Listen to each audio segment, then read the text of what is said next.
I want to begin with a quote from Winston Churchill. The farther you look behind, the farther you can see ahead. In order to see ahead the next 5 years to 10 years, 50 years, you have to look behind that much. Why? Because it is a single road.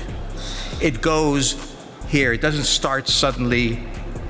It draws on everything that went before it and becomes something new. So to begin this discussion, I want to begin with technology, because there is a belief here that technology is the key to geopolitical power. Well, perhaps it is. But let's first discuss technology. So, for example, this is an iPhone. You must have many of them. It's obviously a useful tool, and you have no idea of its history. I will now tell you its history.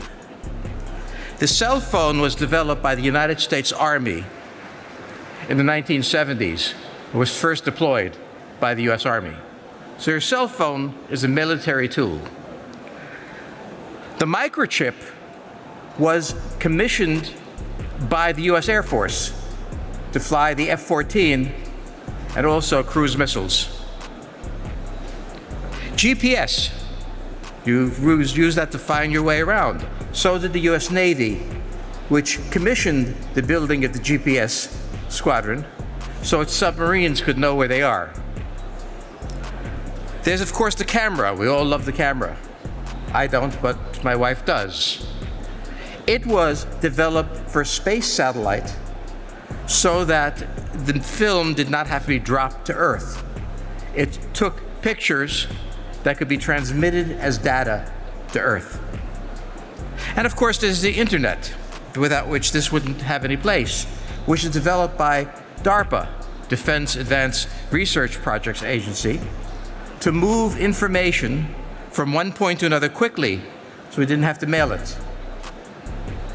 In other words, to understand the technology of this age, you must understand the geopolitical requirements of the United States, the military that it created, and the technology that it created as well.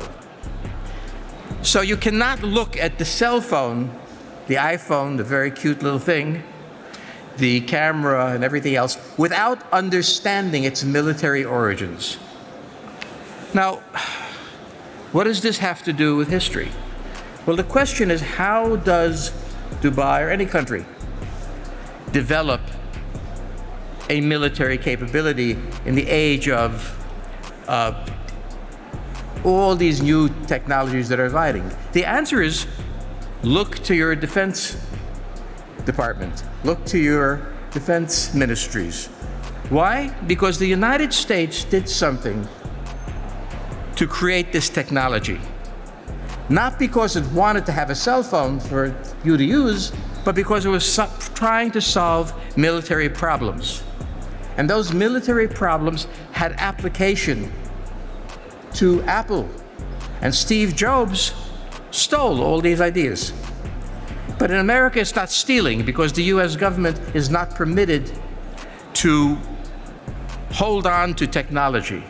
It cannot patent technology unless it's classified, and this wasn't. So he simply went and got together all this technology that was already there and used it. So the first element of new technology, artificial intelligence, or whatever you want to have, the first foundation of it has to be a need by some organization with enough money to invent the solution. And then the state must be generous at letting the private sector have it. If the United States refused to give it out, which, by the way, the Soviets also developed but wouldn't give out, we wouldn't have the technology now today. So there's an intimate connection, not between what technology is going to do for geopolitics, but what geopolitics does for technology. And if you look at the iPhone and think about it, and you think about the minds you have here in Dubai, and the resources and the money that you have here in Dubai, you understand the first thing that you must do is define your geopolitical needs, define the solutions that your technology allows you to have, and then make sure the private sector uses it very aggressively to create new industries.